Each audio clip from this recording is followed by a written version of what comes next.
Hey guys, welcome to Traders Arena. So let's see अभी market किस तरीके से दिख रहा है, बिटकॉइन किस तरीके से दिख रहा है, निफ्टी फिफ्टी, गोल्ड कहाँ पे हम ट्रेड कर सकते हैं, क्या टारगेट होनी चाहिए। ये अभी सब कुछ प्लान आउट करेंगे। बिकॉज क्या है ना, अभी फर्स्ट ऑफ ऑल हम बिटकॉइन को देख लेते हैं। बिटकॉइन किस तरीके से दिख रहा है, देखो जिस तरीके से बिटकॉइन जाएगा उसी साइड में एक्सपेक्ट कर रहा हूँ इथेरियम में मूव करे। बिकॉज क्या है ना, अभी बिटकॉइन में एक प्राइस एक्शन को अंडरस्टैंड करना। मार्केट कंटिन्यूअसली इस एरिया में ट्रेड कर चुका है, तो ये एरिया छोड़ने वाला है। तो मैं एक्सपेक्ट कर रहा हूँ इधर आपको नेक्स्ट मंथ तक मार्केट 90,000 देखने को मिले, या तो फिर 1,40,000 देखने को मिले। ये दोनों टारगेट एक्सपेक्टेबल है, मार्केट में आ सकते हैं। बिटकॉइन में हो सकता है बिटकॉइन क्रैश करे 80-90,000 तक। जिस तरीके से प्राइस एक्शन दिख रहा है, आई एम एक्सपेक्टिंग कि एक बड़ा मूव आने वाला है। बिकॉज अगर आप प्रीवियसली देखोगे, जब भी इस तरीके से कंसोलिडेट होता है, मार्केट कहीं ना कहीं एक बड़ा मूव देख करने को ट्राई करता है। यहाँ पे अगर आप देखोगे, कंसोलिडेशन जब भी ब्रेक हुआ, मार्केट ने एक बड़ा मूव दिया। तो अभी सेम वही सिनेरियो बन रहा है, कंसोलिडेशन ब्रेक होने वाला है। या तो मार्केट नीचे की साइड करेगा, या तो नेक्स्ट वीक हो सकता है इस वीक एक पॉजिटिव कैंडल बना दे, नेक्स्ट वीक ऑनवर्ड ये मोमेंटम करे। लेकिन अभी यहाँ पे एक पॉइंट हमेशा याद रखने को देखने के लिए मिलेगा। मंथली में अगर मैं देखूँ, मार्केट कहीं न कहीं वोलेटाइल हो चुका है, दोनों साइड मूव करना स्टार्ट कर चुका है। लेकिन अभी अगर आप देखोगे, मैं एक्सपेक्ट कर रहा हूँ कि ये मंथ मार्केट बहुत ज़्यादा मूव ना करे, लेकिन नेक्स्ट मंथ ऑनवर्ड इधर मार्केट बाइंग के साइड स्ट्रॉन्ग चला जाएगा। अगर ये कैंडल वापस अंदर में क्लोज़ करता है, अगर ये कैंडल इसी तरीके से नेगेटिव में क्लोज़ करता है, तो मार्केट हो सकता है नेक्स्ट वीक ऑनवर्ड हमको 81,000 भी बिटकॉइन देखने को मिले। आई होप ये चीज़ें आपको अंडरस्टैंड हो रही होंगी प्राइस एक्शन के हिसाब से। चलो अभी देखते हैं इथेरियम। इथेरियम में क्या हो सकता है? इथेरियम में भी अगर आप देखोगे, मेरे लिए इथेरियम अभी भी स्टिल बुलिश है। बिकॉज़ क्या है ना, ये वोलेटाइल हो रहा है। बिकॉज़ इतना बड़ा अगर मोमेंटम आया है, मार्केट अगर 1000 से लेके 5000 आया, तो प्रॉफिट बुकिंग डेफिनिटली आने ही वाली थी। अभी भी ये प्रॉफिट बुकिंग चल रहा है। हो सकता है नेक्स्ट मंथ ऑनवर्ड हमको और एक ट्रेंडिंग मार्केट मिले देखने के लिए इथेरियम को। लेकिन ये क्लोज़ किस तरीके से करेगा, ये मंथ थोड़ा इंटरेस्टिंग रहेगा। मैं इस मंथ एग्रेसिव नहीं होने वाला हूँ, बिकॉज़ हो सकता है मार्केट कहीं न कहीं चला जाए। मैं कुछ ना कुछ क्वांटिटी में प्लान आउट करूँगा। बिकॉज़ क्या है ना, ये जिस तरीके से कंसोलिडेट हुआ है, कहीं न कहीं ये एक बार नीचे आएगा, हो सकता है फिर एट द एंड मंथ जब क्लोज़ करे, ये रिवर्स में आके क्लोज़ कर जाए। इस तरीके से हो सकता है पॉसिबिलिटीज़। लेकिन अभी जिस तरीके से दिख रहा है, I am totally short on this. अगर नीचे आता है, मैं और थोड़ा शॉर्ट करने के लिए यहाँ तक प्लान करूँगा। मैंने ऑलरेडी यहाँ से एक बार शॉर्ट किया था, तो बहुत अच्छा प्रॉफिट मिला था, मार्केट क्रैश भी हुआ था उस डे।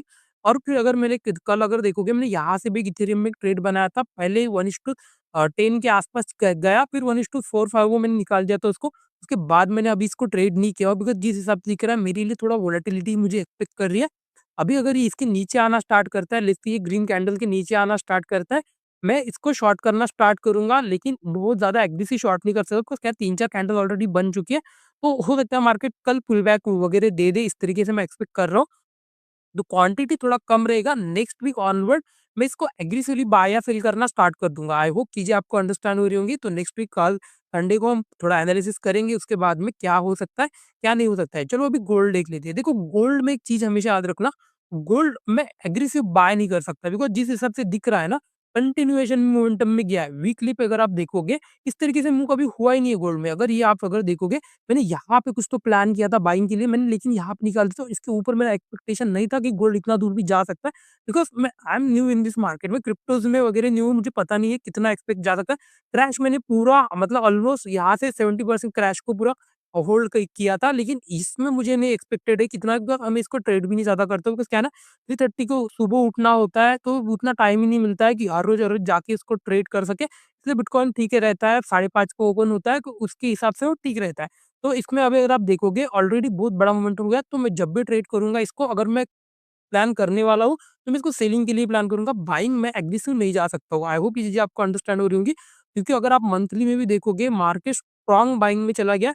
दो चीजें हो सकती है, इधर ये कंसोलिडेट करना स्टार्ट कर देगा 1-2-3 महीने के लिए, या तो हो सकता है 1-2 साल भी करे, वी डोंट नो। जिस हिसाब से ये मूव आया है, मैं 2 ही चीज़ें एक्सपेक्ट कर रहा हूँ। अगर एक क्रैश कर जाएगा, थोड़ा कुछ हो सकता है 3500 तो क्रैश करेगा, या तो फिर ये कंसोलिडेट करना चालू करेगा। अगर ये कंसोलिडेट करता है, तो बहुत दिन तक एक रेंज में रह सकता है। मतलब रेंज मंथली के लिए, डेली के लिए नहीं, ट्रेड कर सकते हो, ट्रेड के लिए कोई प्रॉब्लम नहीं है। लेकिन मंथली में हो सकता है ये हाई फिर से टच करने के लिए ये 2-3 साल लगा दे। बिकॉज़ यहाँ पे सेम वही हुआ था। जब आप अगर प्रीवियसली देखोगे चार्ट को हमेशा अंडरस्टैंड करना, तो आपको एक क्लियर आइडिया आती जाएगा। यहाँ पे अगर आप देखोगे, इतना बड़ा जब रैली किया था 2000 के आसपास, उसके बाद मार्केट ऑलमोस्ट 2-3 साल तक गोल्ड कभी ऊपर गया ही नहीं। इसलिए अभी जिस तरीके से चला गया है ऑलमोस्ट 1,30,000 ऑलमोस्ट 1,50,000 के आसपास चला गया है गोल्ड। तो हो सकता है यहाँ से करेक्शन करे, तो हो सकता है हमको वापस से 1,00,000 के आसपास देखने को मिले कहीं न कहीं। उससे ज़्यादा मैं और एक्सपेक्ट नहीं कर सकता हूँ और यहाँ से बाय करना भी फ्रेशली बाय करना बहुत ज़्यादा मतलब रिस्की हो जाता है, इसको बिल्कुल भी ट्राई मत करना इसको हाथ लगाने के लिए। ये 5,000 भी चला जाए तो भी कोई फ़र्क नहीं पड़ता है। अगर ट्रेड करना था तो मैंने बोला था यहीं से अगर ट्रेड करना था, तभी अच्छा दिख रहा था। अगर पहले ही ट्रेड किया कर लिए होते तो हो सकता था हमको 25 20 30,000 पर लॉट के हिसाब से प्रॉफ़िट मिल गया होता। आई होप चीज़ें आपको अंडरस्टैंड हो रही होंगी। तो अभी अगर देखोगे कि अच्छा दिख रहा है और अगर निफ्टी को अगर देखोगे, निफ्टी कहीं न कहीं बहुत अच्छा दिख रहा है अभी भी कहीं न कहीं इस तरीके से मंथली पे अगर आप देखोगे सेम मैंने जो आपको बताया था इथेरियम में कि मार्केट पुल किया है, थोड़ा मतलब पॉज़ लेगा फिर मोमेंटम करेगा। सेम यहाँ पे अगर आप देखोगे वही प्राइस एक्शन मार्केट ऊपर मूव किया, फिर रिवर्स आया, फिर सपोर्ट में फिर से बाय हुआ, अभी ऊपर की साइड निकल रहा है निफ्टी और जिस तरीके से केस दिख रहा है, अभी अगर डेली में देखोगे तो डेली में कहीं न कहीं करेक्शन आ सकता है निफ्टी में थोड़ा-सा लिटिल बिट अ करेक्शन मतलब प्रॉफिट बुकिंग आ सकती है, हो सकता है 1-2 दिन यहाँ पे फिर ट्रेड करे। आज मैं अभी एग्रेसिव ट्रेड करने के लिए इंपॉर्टेंट नहीं हूँ, मेरे पास यहाँ से कुछ बाइंग थी, अभी भी ऑप्शन मैंने बाय किया था 92,092 समथिंग का ऑप्शन था। मैंने नेक्स्ट मंथ का बाय किया था, वो अभी ऑलमोस्ट 250-300 के आसपास चल रहा है और ₹2-3 का उसमें एसएल था, ऑलमोस्ट 1:40-50 का ट्रेड मिल चुका था, तो मैंने इसको बुक कर लिया। अभी और मैं इसमें एक्सपेक्टेड नहीं हूँ, अभी 2-3 दिन हो सकता है ये साइडवेज़ हो, नेक्स्ट वीक में मुझे जिस तरीके से दिख रहा है वीकली पे कंटिन्यू 3 कैंडल ट्रेंडिंग हो चुका है, तो एक्सपेक्ट कर सकते हैं नेक्स्ट वीक एक वोलेटिलिटी या तो साइडवेज या तो थोड़ा बहुत सेलिंग के लिए ये तीनों चीज़ें एक्सपेक्ट कर सकते हैं, लेकिन एग्रेसिवली बाय नहीं कर सकते। आई होप चीज़ें आपको अंडरस्टैंड हो रही होंगी। और अभी अगर बैंक निफ्टी देखोगे, बैंक निफ्टी भी सेम मोमेंटम में क्लोज़ किया है, तो अभी ये बाइंग में तो अच्छा खासा है, लेकिन क्या होगा ना, अभी ऑल टाइम हाई के आसपास आ चुका है। एक पॉज़ अगर बना के फिर अगर ऊपर जाता है, मैं एग्रेसिवली बाय करूँगा, हो सकता है मार्केट फिर 60,000 हमको बैंक निफ्टी ईज़िली देखने को मिले 2-3 वीक के अंदर ही।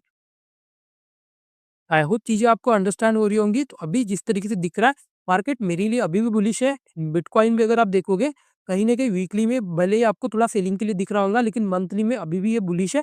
अगर नेक्स्ट मंथ अगर सेलिंग आता है, तो मैं इसको बेयरिश की तरह प्रिटेंड करूँगा। लेकिन अगर ये इस वीक अगर यहीं पे कहीं तो मंथ में एक यहाँ पे बीच में कहीं तो क्लोज़ करता है यही कैंडल वापस आके, तो मेरे लिए स्टिल बाइंग है। मैं अभी भी बाय करूँगा। हो सकता है बिटकॉइन आपको 1,50,000 भी देखने को मिले। और जिस हिसाब से दिख रहा है कंटिन्यू मोमेंटम आ रहा है, लेकिन जिस हिसाब से अभी सिनेरियो चल रहे, हो सकता है अगर प्रॉफिट बुकिंग भी आती है तो भी बड़ा टारगेट मिलेगा। आई डोंट केयर अबाउट कि मार्केट ऊपर जाएगा, नीचे जाएगा। We are a traders. आप हमें चाहिए बस मोमेंटम, मार्केट में हमें मोमेंटम चाहिए, चाहे ऊपर जाए, नीचे जाए। अगर मार्केट यहाँ से बिटकॉइन क्रैश भी होता है तो भी मैं इंटरेस्टेड हूँ। मुझे आई डोंट केयर अबाउट कि बिटकॉइन ऊपर ही जाना चाहिए। जितनी वोलेटिलिटी होती है उस हिसाब से इंटरेस्टिंग होता है इसको ट्रेड करना। बस यही एक अच्छा प्लस पॉइंट है इसका बिटकॉइन का। कहीं न कहीं अगर आप देखोगे स्ट्रॉन्ग सेलिंग आ चुकी थी, यहाँ से सेल कर सकते थे। मैं जनरली अभी बिटकॉइन को प्रेफ़र नहीं कर रहा हूँ बिकॉज़ मुझे इथेरियम में बहुत अच्छे टारगेट्स मिलते हैं। थोड़ा फ़ास्ट मोमेंटम करता है इथेरियम, तो मैं इस इथेरियम को ट्रेड करता हूँ बिकॉज़ पहले मुझे आदत थी बैंक निफ्टी को ट्रेड करने की। उसकी वजह से क्या हो गया ना, मुझे उस तरीके से इंस्ट्रूमेंट पसंद आते हैं। 2 चीज़ों के 2 तरीके से इंस्ट्रूमेंट होते हैं। एक होता है जो कंटिन्यू रेंज में रहते हैं, फिर वोलेटाइल मोमेंटम देते हैं बड़े। कुछ इंस्ट्रूमेंट होते हैं जो मोमेंटम होते रहते हैं, जैसे निफ्टी, निफ्टी मोमेंटम होते रहता है, कहीं न कहीं ऊपर-नीचे जाते रहता है। लेकिन बिटकॉइन वैसे बैंक निफ्टी वैसा नहीं है, ये रेंज में रहता है फिर ब्रेकआउट देता है। सेम इसी तरीके से यहाँ पे भी है। इथेरियम अगर आप देखोगे, इथेरियम का मैं आपको चार्ट भी दिखाता हूँ, थोड़ा आपको क्लियर आइडिया आ जाएगा। इथेरियम का अगर आप चार्ट देखोगे, देखो इसका चार्ट देखो, ये रेंज में बहुत रहता है, फिर मोमेंटम देता है, तब बहुत बड़ा मोमेंटम देता है, रेंज में रहता है। लेकिन अगर आप यही अगर बीटीसी में देखोगे, बीटीसी में आपको दिखेगा, ये मूव करते रहता है, ये ऊपर-नीचे कहीं न कहीं मूव करते रहता है। तो इस तरीके से होता है, तो दोनों में प्रोबेबिलिटी थोड़ा आगे-पीछे होती है, लेकिन मैं जनरली जिस तरीके से रेफर करता हूँ, आप आपकी आपकी आपकी स्ट्रैटेजी के हिसाब से, आपके इंटरेस्ट के हिसाब से आप उसको प्लान आउट कर सकते हो। आई होप चीज़ें आपको अंडरस्टैंड हो रही हैं, बहुत अच्छे प्रॉफिट मिल रहे हैं इथेरियम में कहीं न कहीं। यहाँ से जब मूव किया था तब 2000 पॉइंट ऑलमोस्ट डेढ़ 2000 पॉइंट मैंने इसको कैप्चर किया था। सॉरी ये नहीं है, वेट अ मिनट। जब ये यहाँ से मूव कर रहा था तब भी मैंने इसको पूरा कैप्चर किया था। यहाँ से मूव किया तब भी कैप्चर किया, यहाँ से मूव किया तब भी कैप्चर किया। इतने अच्छे प्रॉफिट मिल रहे हैं, मतलब इतना निफ्टी में क्या होता था ना, निफ्टी में गैप अप गैप डाउन में चले जाते थे। लेकिन यहाँ पे क्या होता है, मार्केट 24 आवर चलता है। 12 के 12 मतलब 7 के 7 दिन चलेगा और सुबह से शाम तक चलता है। बिल्कुल कोई प्रॉब्लम नहीं है यहाँ पे। सेल देने के लिए भी कोई प्रॉब्लम नहीं होता, लॉसेस नहीं होते हैं कहीं न कहीं। कैपिटल बच के रहता और जो कॉन्फिडेंस आता है ना क्रिप्टोज़ में हो गया, जो जहाँ पे भी मार्केट 24 आवर चलता है, तो कॉन्फिडेंस आपको अलग तरीके से मूव करता है। बिकॉज़ यहाँ पे मुझे पता है 20 ट्रेड से ज़्यादा मेरे ट्रेड्स होने नहीं वाले हैं, मुझे प्रॉफिट मिलने वाला है। लेकिन निफ्टी में उस तरीके से था। अगर गलती से निफ्टी में मैंने एक बड़ा लॉट लिया, अब कल गलती से अगर गैप अप गैप डाउन खुल गया बहुत बड़ा, तो बहुत बड़ा लॉस हो जाता था, जो कि यहाँ पे कभी होता ही नहीं है। आई होप चीज़ें आपको अंडरस्टैंड हो रही होंगी। तो वीडियो अच्छा लगा तो लाइक एंड सब्सक्राइब करें। Thank you so much.